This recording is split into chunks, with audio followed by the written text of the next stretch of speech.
Why is the US pushing for more aid to Gaza while simultaneously cutting funding to the largest Palestinian aid agency? Chapter 1, the wrap-up. Israel shared evidence that UNRWA's Gaza operations have been infiltrated by Hamas. 12 UNRWA employees allegedly even took part in the October 7th massacre. The news prompted at least 13 countries to cut funding to the organization until an investigation is completed. Critics called the funding cuts collective punishment of the most vulnerable population on Earth because of the alleged crimes of 12 people. Israel said the allegations were just the tip of the iceberg. We'll look at the rest of that iceberg after the wrap-up. On Monday, Iran-backed militants killed 3 US soldiers in a drone attack in Jordan.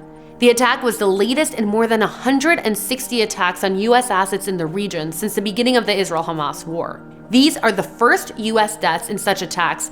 Initially, the Biden administration said, "We will respond in a time and in a manner of our choosing on our schedule."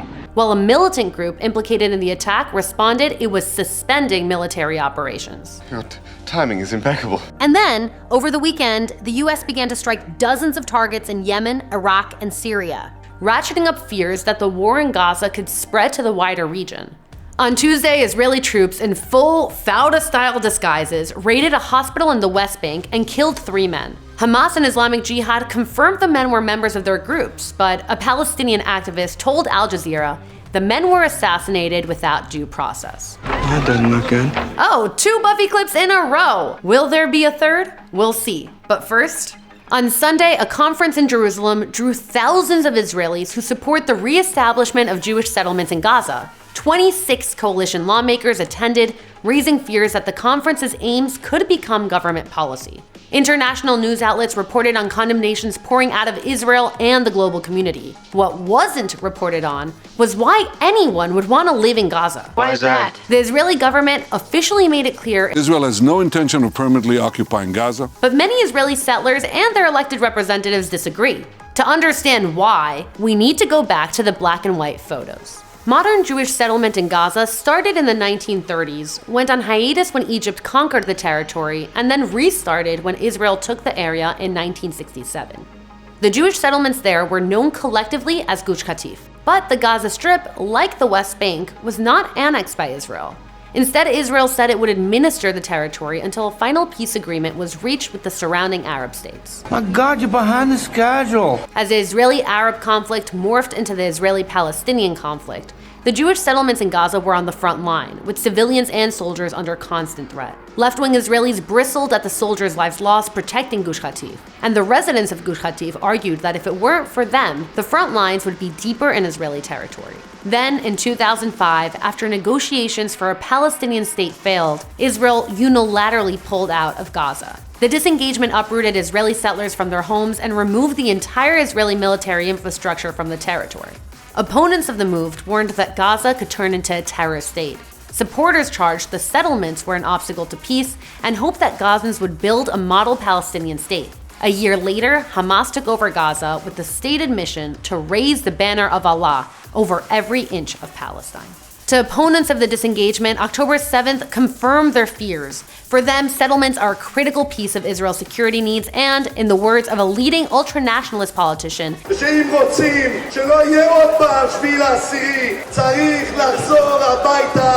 and while the world was busy condemning these settler activists and their expansionist vision, they haven't yet answered their question. If the Jewish people are not going to surrender all of Israel to Hamas, how do we ensure another October 7th never happens? To answer that, we need to go back to that iceberg from earlier, the UNRWA aid controversy.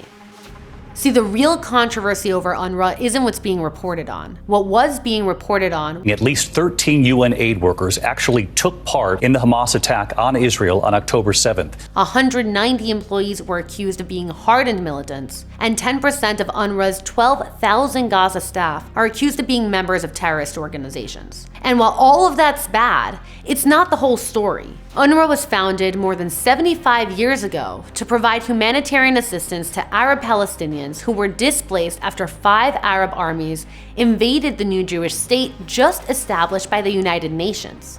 When the war was over, 700,000 Arab Palestinian refugees had fled to the surrounding Arab countries. Over the next few years, 850,000 Jewish refugees from Arab countries fled to Israel. The Jewish refugees were integrated into Israel, but when it came to Arab countries and Palestinian refugees, not so much. Instead, a new UN refugee agency just for Palestinians was created. Wait, the UN didn't already have an agency for refugees? In fact, they did, the International Refugee Organization, which then became the UN High Commissioner for Refugees. But for Palestinians, they were blocked from accessing the agency's services. Instead, UNRWA is the only organization within the UN that is dedicated to one specific group of refugees. Other refugees around the world all fall under the broader UNHCR. Why the different agencies? That becomes clearer when you look at the differences between them. The UNHCR supports refugees and encourages their descendants to integrate into their host countries, giving them a chance to build new lives.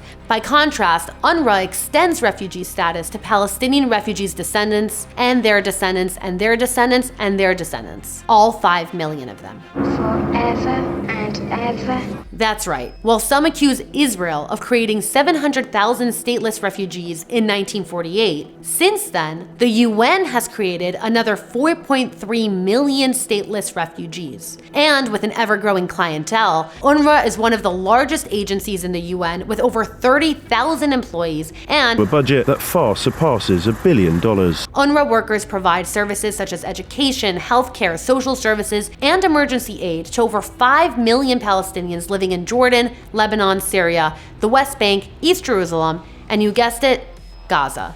And in Gaza, where Hamas rules with an iron fist, things go from bad to worse. In the words of one Palestinian journalist, UNRWA exempted the Hamas government from its responsibilities, like education, healthcare, so that Hamas could instead invest resources in building tunnels and manufacturing weapons. A senior Hamas official shared these sentiments when asked why Hamas had built hundreds of miles of tunnels, but no bomb shelters for Palestinians. واللاجئين هو مسؤولية الأمم المتحدة في حمايتهم. So, as far as governing in Gaza goes, Hamas and UNRWA work as two separate departments of one government. And that partnership goes beyond social services. 60% of UNRWA's funding goes to education. Their textbooks teach anti-Semitism, glorify killing Israelis, and promote martyrdom as a hobby.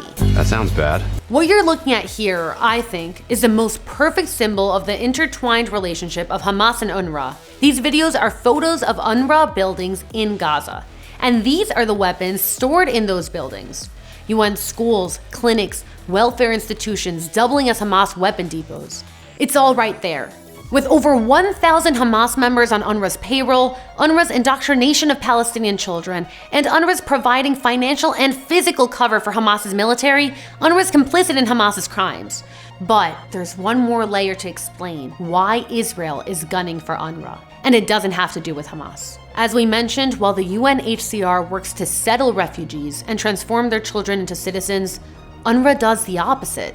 For over 70 years, most Arab states have refused to give citizenship to Palestinian refugees. They've enacted laws that block their access to government services. In Lebanon, Palestinians are even barred from working as doctors, pharmacists, engineers, lawyers, or journalists. See, in order to keep Palestinians from settling down and integrating, UNRWA was created to perpetuate their statelessness and foot the bill.